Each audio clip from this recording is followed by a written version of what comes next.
We're on the clock now with the week's other headlines. First up, the man who fell to earth. I love saying that. From the skies over Roswell, did not jump out of a UFO.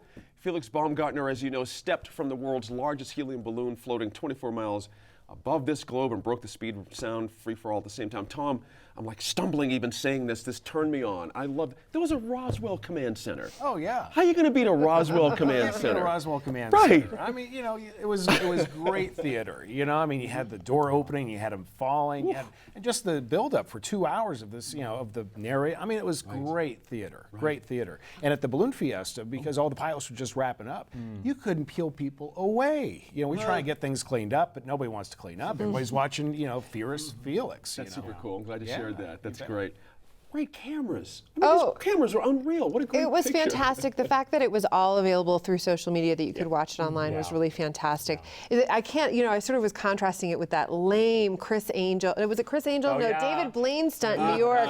And I was like, that is magic. That was amazing. Jamie, your thoughts? I mean, I thought it was just amazing how much on social media people were responding to this thing, and it made me then tune in and figure out what's going on. And when I did tune in, it was the tumble, tumble, tumble. I'm like, how is this man going to survive and find his you know, parachute?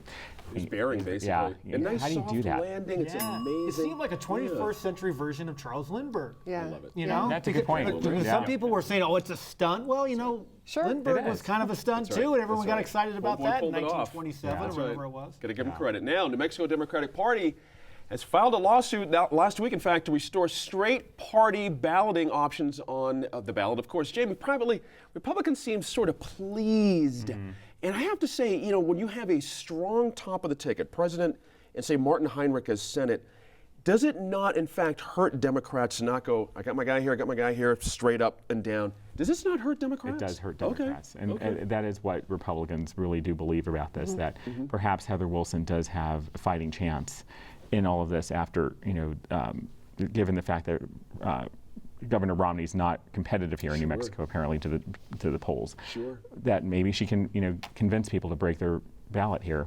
Right. And they're not forced into going to the straight ballot. That's really how we lost a lot of the down ballot races in 2008. It's amazing how human nature steps into this, Rob. You see top of the ticket strong or not. It's interesting, isn't it? Yeah. Also, we were talking about the PRC earlier. That's on the second page of the ballot. Right. You know, but the question I would have, though, if I were a Democrat consultant, I would have said we should have filed this lawsuit earlier. long time ago. Because now Exactly. the absentee ballots are already out, and to me, I think that if you're a judge, you're looking at this and Oh, yeah. saying, two different ballots, you want to point. change the ballots, it ain't going to Sophie, work. if you would. I Absolutely. think that's a really important point, and so it will be interesting to see whether the courts move quickly and try to get this done for this election, or whether, first of all, whether they maintain what the Secretary of State has done, or if they change it for next time. There you go. Going to hold you there, Tom. Out of time on that one. Los Angeles.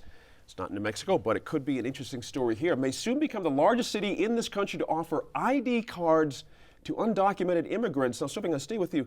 This means access to bank accounts, other services that you would see around New Mexico if we actually had that here. Well, what we do have here, remember, is driver's licenses. And California, at least decent chunks of California, the police, et cetera, they really want driver's licenses in that state. This seems to me like potentially a more palatable step than going all the way to driver's licenses. But California really does see the value in having licenses.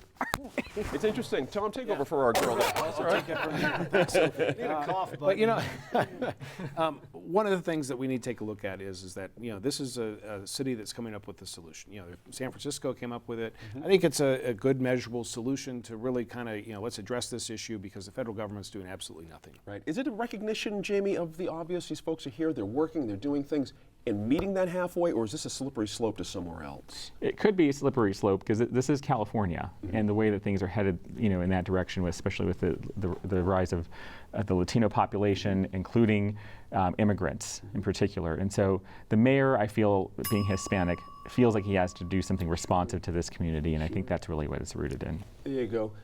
Rob, finish up on that one first. I think the problem here for people who are in support of this measure is that the same people are saying about the Arizona measure, well, this is the federal government's role. Yeah. Now they're saying, well, now it's a state role or the city's role.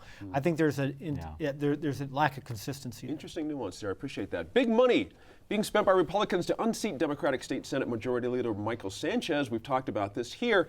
His opponent, Representative David Chavez, has money behind him. Rob, will he have the votes? A lot of dough in this race. It's amazing. $189,000. How do you spend that amount of That's money an in that extraordinary amount of money. Tim Jennings has raised $203,000 down in Roswell. Wow. It's From a lot. Republicans. Yeah, it's a lot of money. My guess is that that Sanchez is in the political fight of his life. Interesting. Yeah. Interesting. Would you agree with that? Being in Valencia County, I'm on the other side of the river, so I don't hear this. And this is really where Sanchez did carve out his district to favor him a little bit better, but it's still not as strong. Right. It's extremely competitive and very rough down there for him. Interesting. But I think that he still has a fighting chance. Yeah. Sophie, what do you think? Well, I think they have to balance whether this is the competitiveness of the race with the power that Sanchez has in the legislature, and that voters have to be thinking about that. Do we actually want to flip over and not have the number one guy representing our district? That's pretty compelling in 10 seconds. Yeah. Yeah, absolutely. And I think the voters there are smart enough where they're going to see that, okay, Chavez announced that he was done, he was toast, I'm out, I'm going to reconnect. A week later, oh, I'm back in. Too much of a flip-flop. Interesting there. A strong pre-election show of support for the Paseo interchange. You might have seen this in the Journal, a 60% approval mark recently. Tell me, stay with you on this, because this kind of stuff you do all the time, taking the temperature of the community. 60% seems to me like this entire community is starting to say yes to this thing. It is, but the 60% also hits a different level where all of a sudden you go, okay, complacency. People are thinking, oh, I don't really need to show up, so 60% it's in the bag, why vote? Vote. I'm in the Journal Center area. We need this, and I think the Albuquerque needs this. So. A personal plea. I like Personal plea, absolutely. So it's hard to argue 60%. I actually think this Paseo issue that who would have thunk it, but it's actually benefited from the last vote, where it was paired up with a very unpopular program for downtown, and all of that coverage. We like Paseo, we don't like this other part. I think it sort of pushed that Paseo idea forward and is going to make it a go. Good point there. I like that, Jamie. Sophie hit the nail on the head. I think that's really what's driving this number way up, Yeah. is just 2 years of inertia over this. Sure. Did the council members who decided to punt this to the voters win their bet here? Does this work out for them? I'm not Because sure. now we have clarity. Yeah, well, You see? the sense I get is that people in Albuquerque just want this done. They don't care about the niceties of whether it's going to be a vote or whether it's going to go through this or the Attorney General gets involved. Just get it done. Right. I'm tired of getting stuck on the freeway. I think that's Listen to that's how I Tom get it. Garrity, people. Give him a break. He's trying to get to work. Come on. Thank you all for your time. Really appreciate it. On our next show, we'll take a look at the arguments for some of the state's most prominent general obligation bonds, and we'll set the line loose on legislative races to watch. I'm Gene Grant. We'll see you then in Focus.